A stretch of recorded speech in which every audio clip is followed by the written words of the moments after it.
All right. Tommy, welcome to Heroic Hospitality. Happy to have you here today. Mario, thanks. Old friend, Tommy Ming Lee, owns two of my favorite restaurants. I haven't really been to the Wash Park one much because Uncle Highlands is my go-to ramen spot. And Hop Alley is definitely my favorite sit-down restaurant with some of the best cocktails in town. So highly recommend. We have a long relationship. You visited my restaurant, Lower 48, Yep, a lot. I still tell people about it. Oh, thanks, brother. You had your wedding reception there as well. Yep. What else happened there? You used my bourbon barrel Yeah. for a sake experiment. No, soy sauce experiment. It was disastrous, but it was worth trying. What happened with that? What were you trying to do?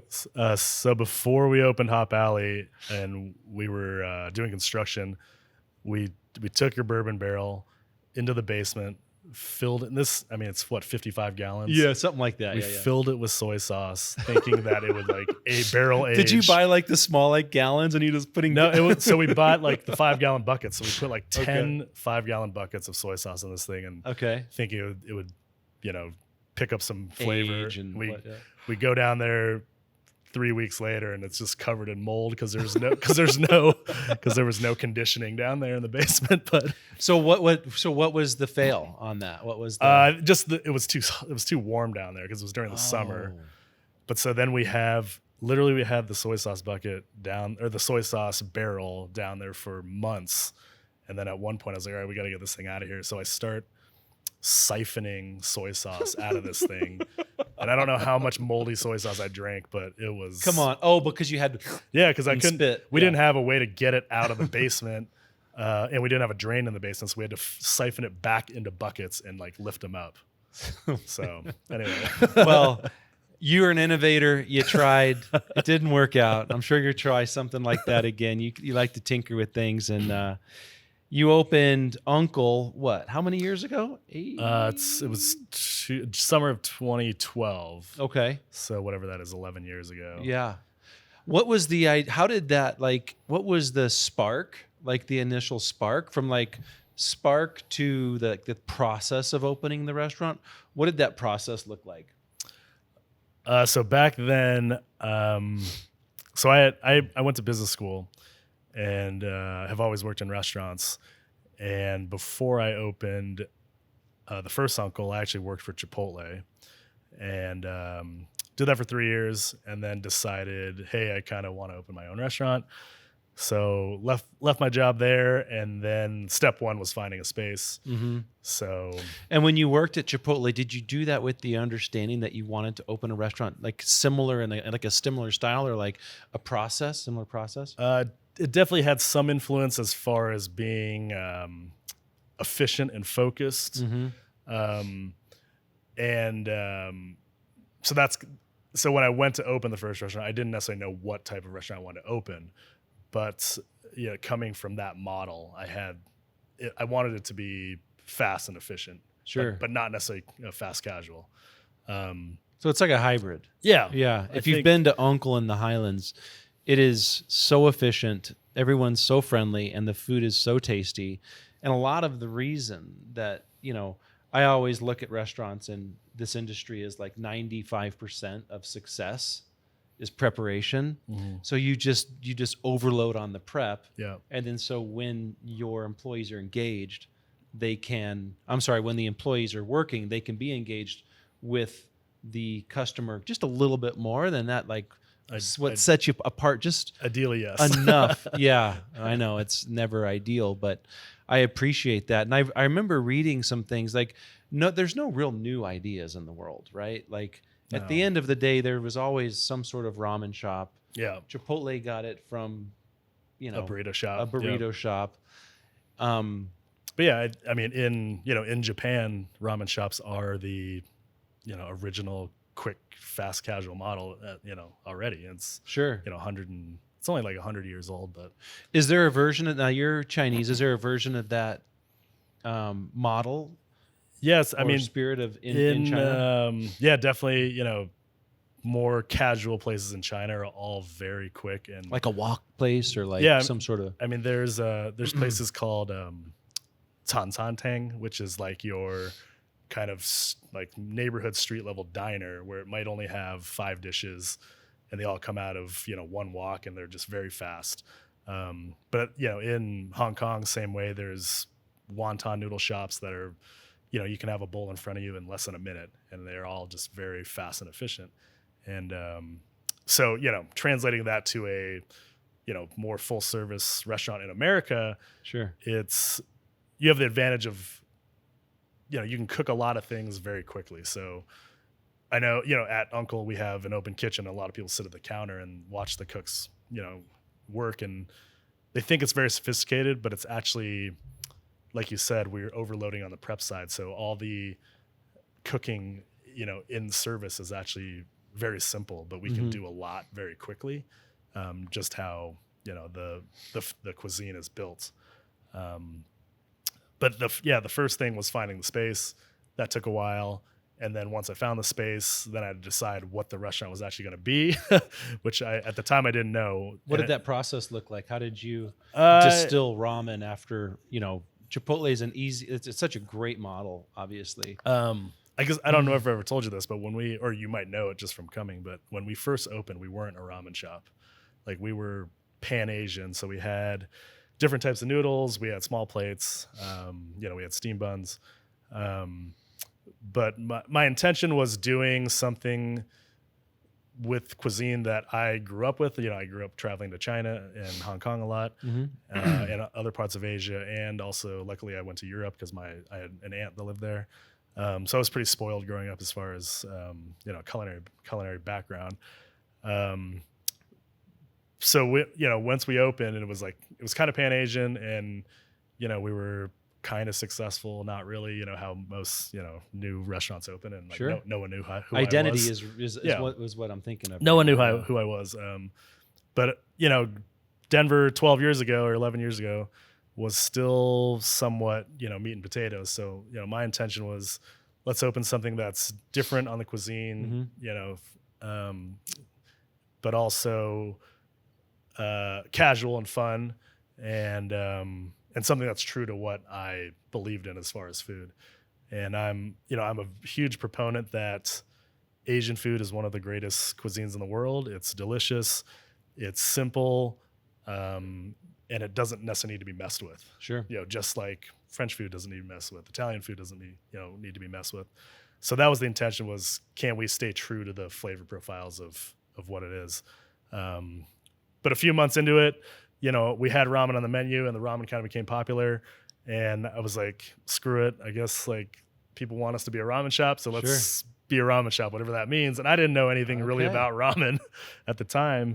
And so I did as much homework as possible, and we kind of scrapped the original menu, condensed it, focused it, and then we became, quote unquote, a ramen shop. Sure. And it actually, like Chipotle, it made it more efficient than it previously was. And then you had to buy new equipment, a little bit, yes. Staff training. We did have to switch our equipment a little bit. Definitely education, but ultimately, it worked out.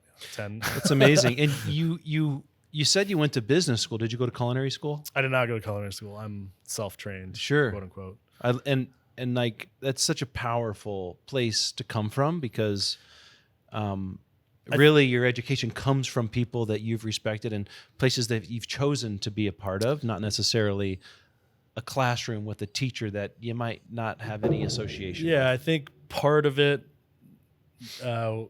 was that I knew what I wanted the food to be, and I knew I wasn't going to learn that necessarily from going to culinary school. Like, I knew how to cook certain things. I know flavor profiles.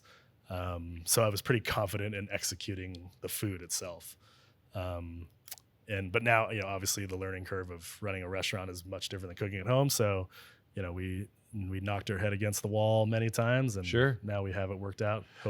I think one of the most powerful things that I think the listeners could take from this, it's like, if you have an idea that I'm going to open X restaurant, or I'm going to open this type of one thing, right?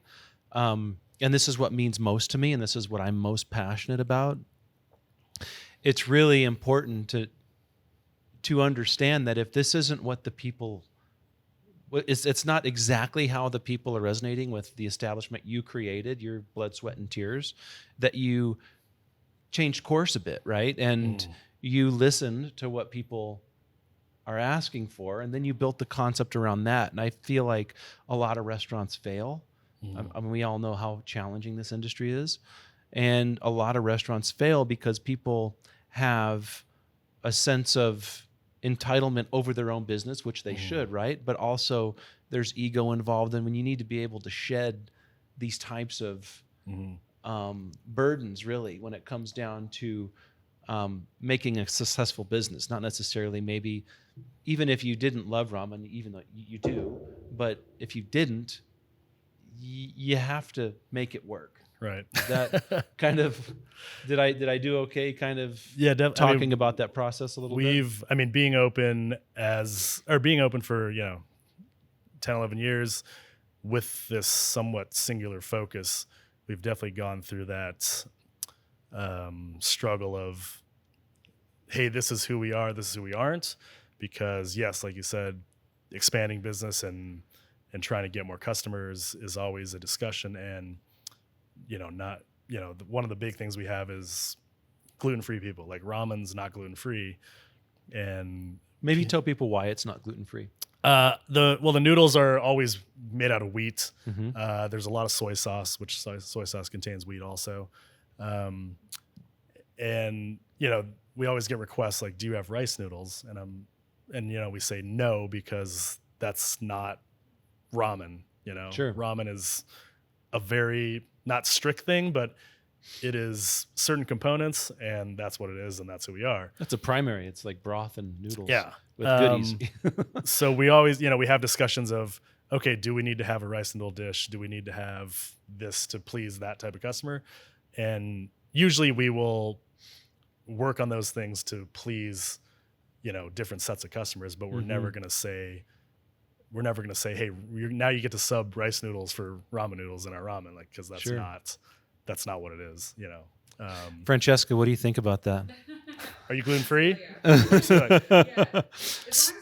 If I can go to dinner with my friends and there's something. So is there an option at Uncle? At Uncle in Wash Park, there's more options, and they're usually. It's more of a sit-down restaurant. There's more. We have more space to there. execute. Yeah. Whereas the Highlands is very small, so it's very difficult to cater to a celiac. But we always have that in mind. But our number one, like this happened last Friday actually. Like the number one hardest thing to please on our menu is gluten-free vegan. And well, I mean, that's hard in general. Like, that is a challenge. It's a challenge if you're not focused on that.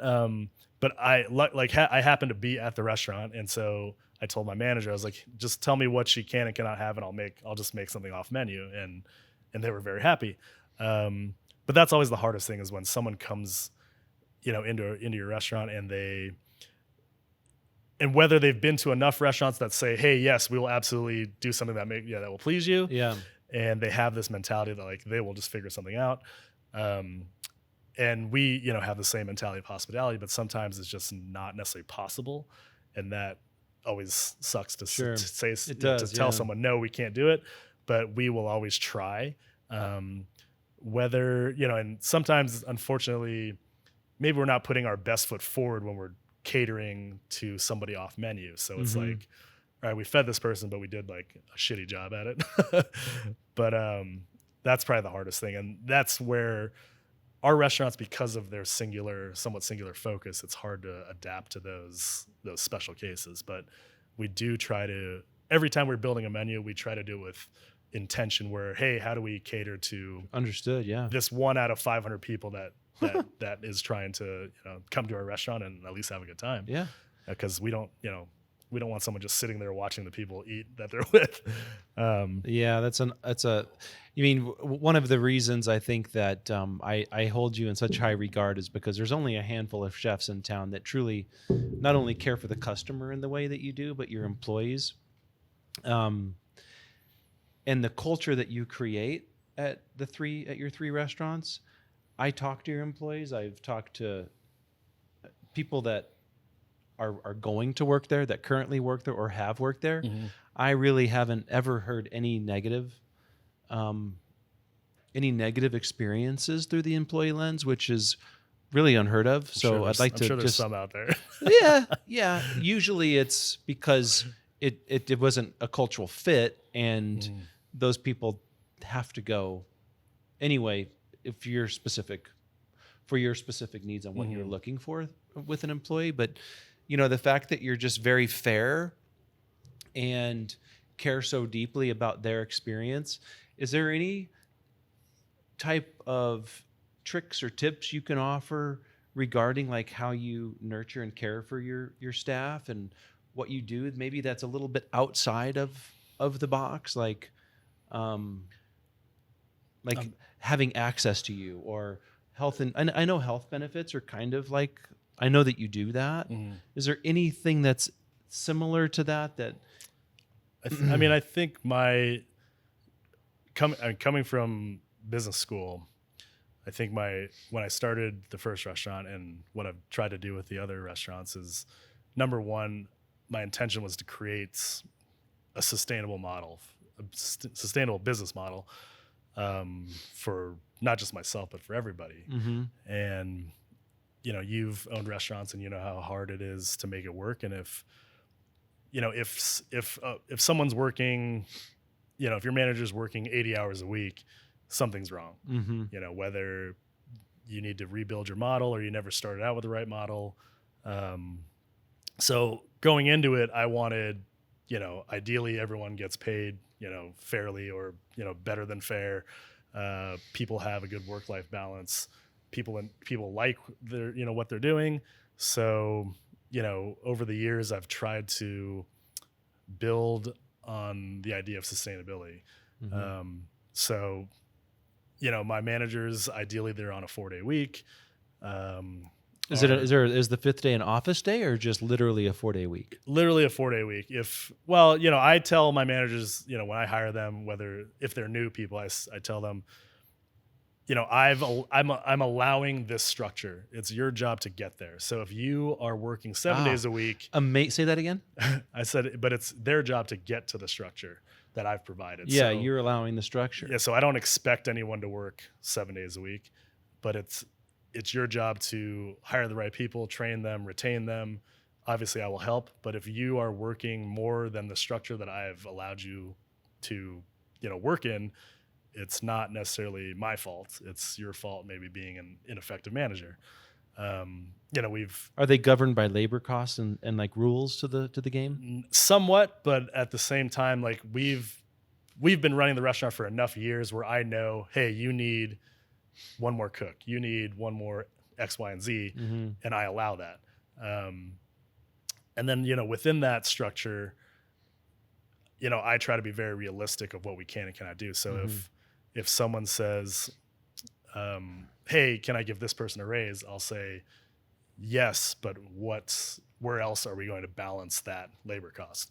So that's, other than the sustainability factor, one thing I've tried to do over the years is keep my word as far as doing things, where sounds easy. I'm not a lot of people can do it. You got to keep your promises, because once do. you falter on one, what's to say anyone's going to believe you again? And so I'm very realistic. I try to be very realistic of, especially when you're opening a new restaurant, like no one knows what's going to happen, even if it's a replica of another restaurant. So I always go into it saying, hey, maybe we can't do it right now, but once we reach this mark, yes, we can. So I try to manage the expectations of the system. And so luckily we've been successful and we can afford most things that I've tried to promise. But there's always that conversation of, hey, can we do this? And I say, yes, we can, but we have to do this in exchange to make it work. So that's probably been my number one thing personally, is like, you have to keep your promises. Sure. But other than that, I try my best to empower our people. I think, my upper management, I think the thing they would say most about working for us or myself is I'm not necessarily breathing down your throat about things. I want people to find their own success. You know, I know what I've been successful for, but at the end of the day, if you're going to succeed and continue to grow, I feel like your managers or your employees also have to see their own success, whether it comes through, new menu items or, training people to get promotions, all those things. So I give my managers a lot of power, and they can ask me. This happens every once in a while, not as much as I think it should, but Sure. you have people that maybe are thinking about opening their own business one day, whether it's a restaurant or something else. And if they can totally come to me and say, hey, can we grab coffee and just chat about how you built 100%. it. I love doing that. And I'm told, like, I'll tell everybody every little thing I did and every little thing that I did wrong and what I try to do right.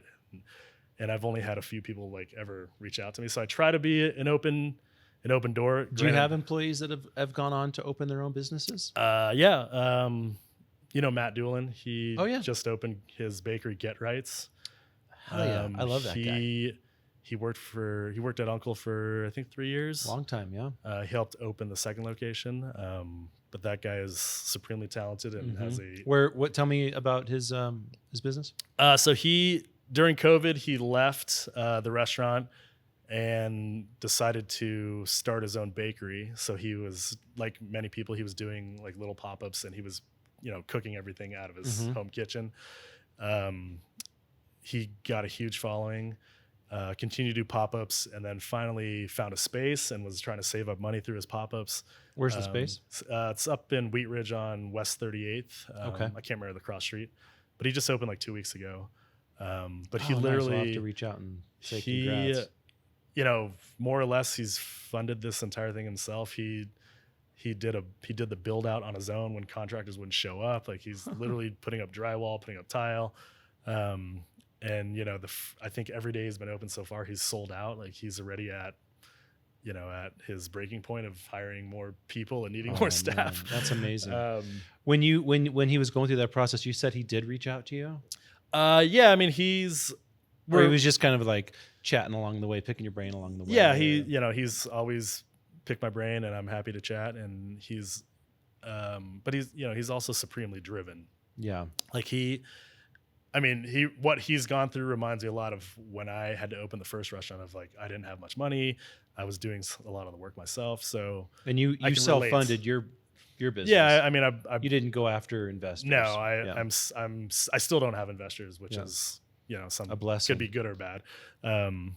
But yeah, I think I can relate to him a lot of like what he's going through as far as opening his first business and trying to figure out everything when you can't afford everything. Sure. But he's great. He'd be a good one to have on the show. Absolutely.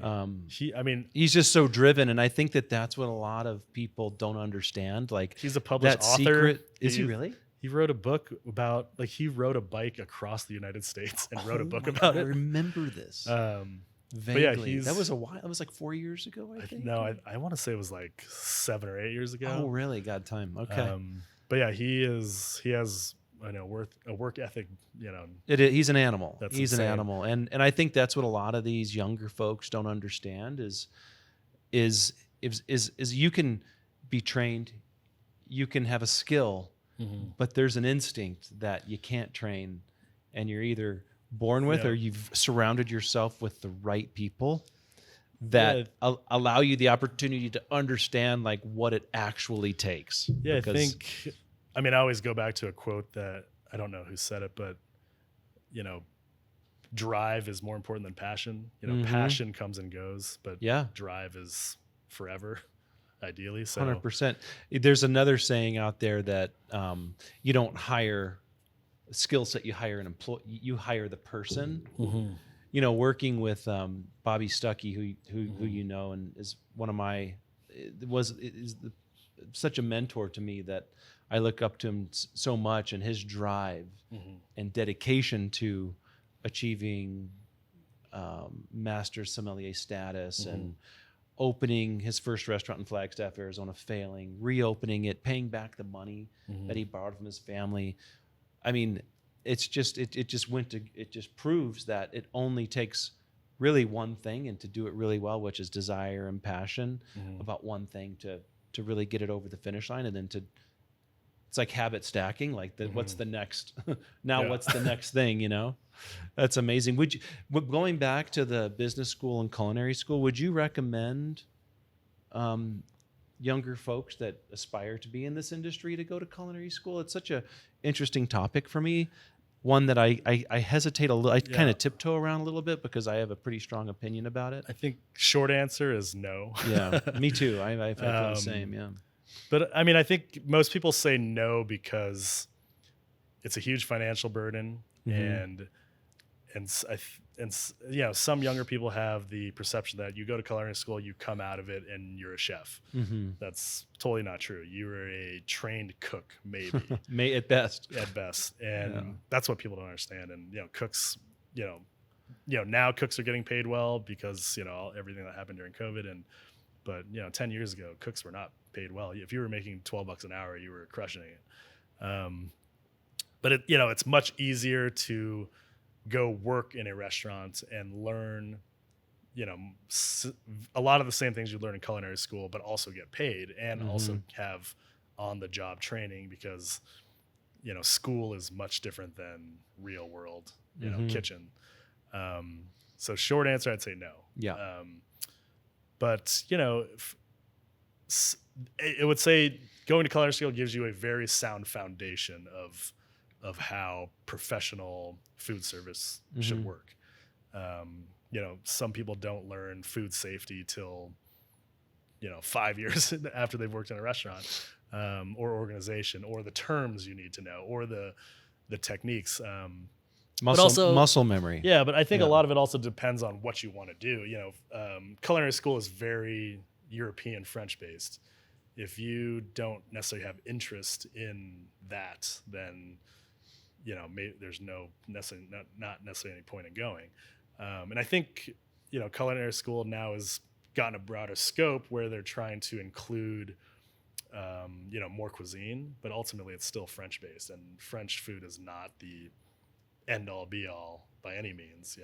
Some of the foundation of modern cooking, modern last 100 or so years in this country, I should say. It's interesting because ramen, particularly, is very, very backwards in thinking as far as French cuisine goes. Oh, tell me. They're, in French cuisine, when you make a stock, you are most of the time, or I would say probably 100% of the time, you're like roasting bones. You're cooking them at very low temperature, so they're clear.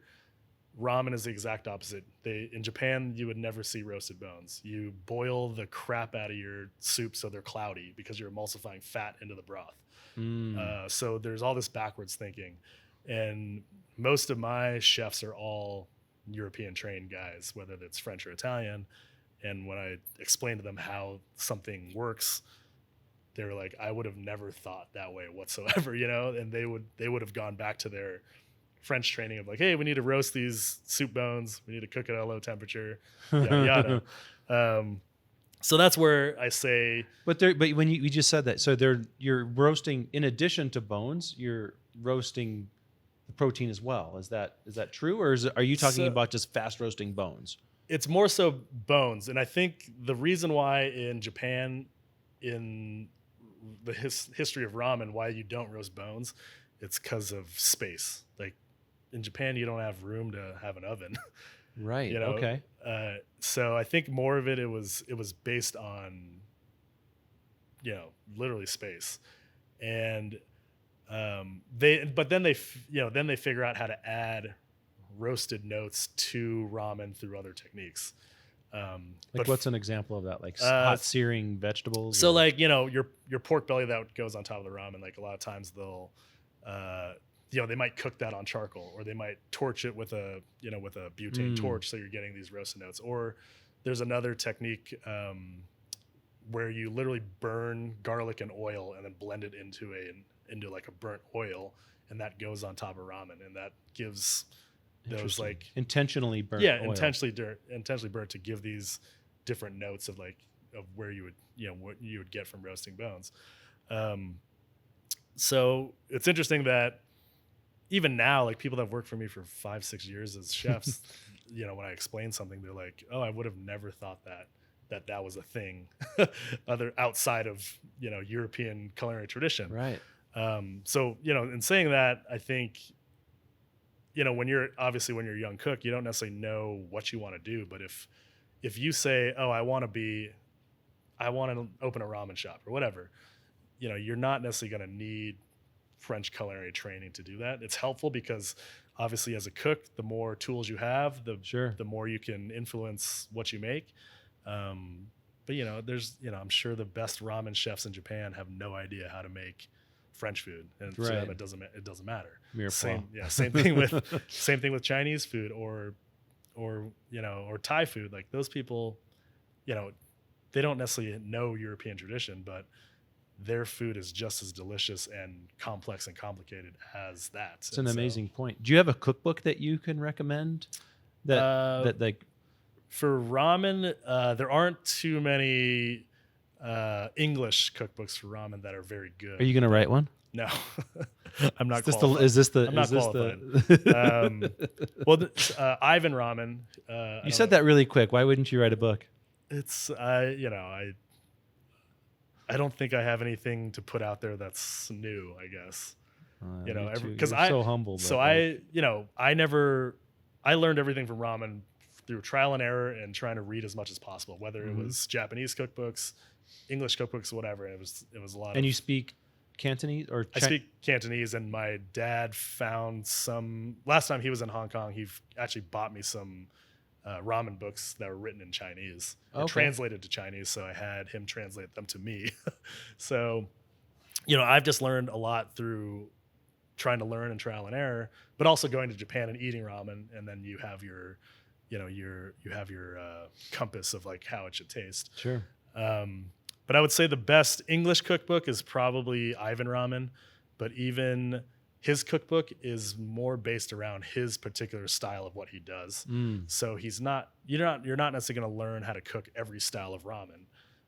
And in Japan, there's like 20 regional styles. You're going to learn building. Wild. Yeah, you're going to learn building blocks, but his cookbook is very much based around like his own recipes, and obviously that's what he's famous for. So that's what people want. And where's that restaurant? So he has a very interesting story. He is a New Yorker who married a Japanese woman and ended up moving to Japan and opened ramen shops in Tokyo, and was very successful because he's a white guy. He's a white Jewish guy from Long Island, and made very delicious ramen that was traditional but also new. But then he moved back to New York, opened a shop in New York, closed the ones in Japan. So now he has one shop in New York City. Sounds like one of those spots where there's a line and you have to pay attention. And yeah, well, it's interesting because I've eaten at the shop in New York, and it's delicious. I would say, I wouldn't know without talking to him, but in Japan, he is very special because he has an angle. In New York, why? Because he's a white guy, Jewish guy from America. Making very good ramen in Japan. In America, he's maybe not that special. There's tons of American people that have ramen shops. So whether he's the most popular one or the best, quote unquote, best one, I don't know. But it is very good. But he wrote a book. Yeah, but he wrote a book because he has a great story. It's an amazing story. He's very technical in what he does, and he has. His approach is still very Japanese, but he also has his New York spin on things. But yeah, I would never write a book. Do you have any other? How about? So we're in Denver, Colorado. Beacon's in Denver, Colorado. These restaurants, Hop Alley and Uncle, are in Denver, Colorado. Any places that I know that we talked a little? We chat. Tommy and I are really good friends, so we talk about food all the time. But what are some of the secret, non-secret spots that that you like around town?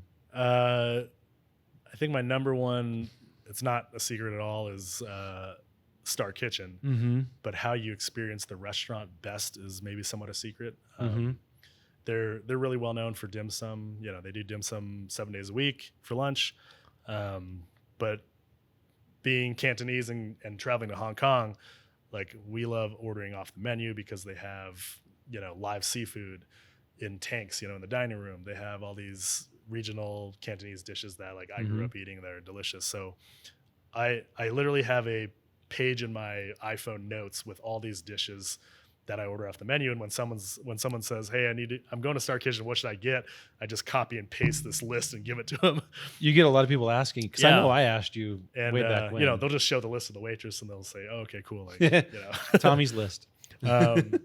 So I think that's like a big one where it's very popular for one thing, but I don't necessarily go for the most popular thing.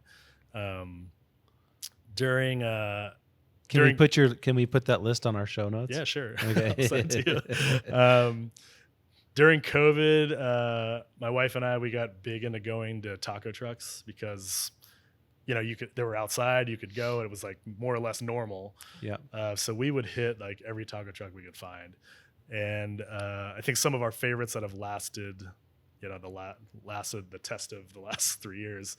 We love Pancho's Birria y Mas. It's up on West Alameda, like kind of near Belmar.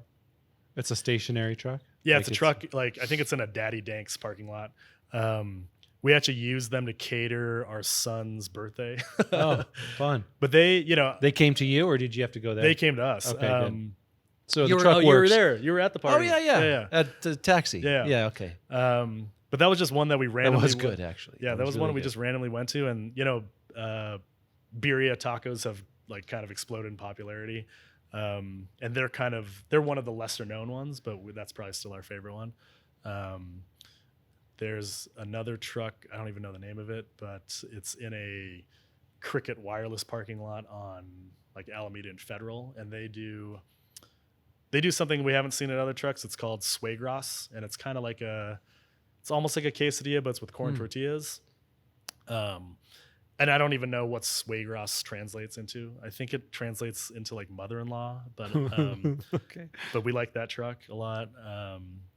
So we've, I think up and down like Federal and Alameda corridor, we've been to like every truck on Interesting. In a You 2 mile radius. just happened to migrate down there? Do you have family that lives down there? Well, that's, if you've never been to Denver, Federal is kind of this ethnic zone of, multitude of restaurants, Chinese, Vietnamese. There's also Mexican. a grocery store down there that's pretty good, right? Yeah, they actually, you're talking about Pacific Ocean. I think so. Yeah. It's now called Great Wall. It got bought out by a larger chain.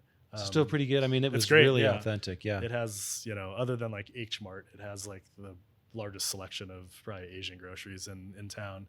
But yeah, we just, that is the area that we kind of on a daily, weekly basis, we eat. I love the modern restaurant scene in Denver, but for like every day, we're usually on Federal, and like Star Kitchen, that space and that restaurant has been a Cantonese restaurant for, I think, 30 years under different owners. Yeah. So my parents have always gone over there, and I grew up going to that area. But yeah, during COVID, my wife and I would just drive up and down Federal and just stop at like every truck. It's amazing. And shout out to Rachel, by the way. Love you, Rachel. Another one, out in Aurora, there is a parking lot. This is like the unofficial name, but it's called La Esquina del Sabor, like the flavor corner. But it's got to be 40 taco trucks in a like Vasa Fitness parking lot. And it's so awesome. Like we found it randomly during COVID also. And it's cool because like every truck kind of specializes in one thing. So you kind of got to figure out like, hey, you go to this truck for this taco, you go to this truck for this. They sell, fake soccer jerseys out there. Like it's great. It's awesome. That's awesome. But cool. I know a couple people that go, that know of it and go out there, but like ultimately you go out there and it's mostly Hispanic families. And it's great, so that's probably my like, that's awesome. It's not quite a secret, but it's still unknown. Well, Tommy, I can't thank you enough for being on the show.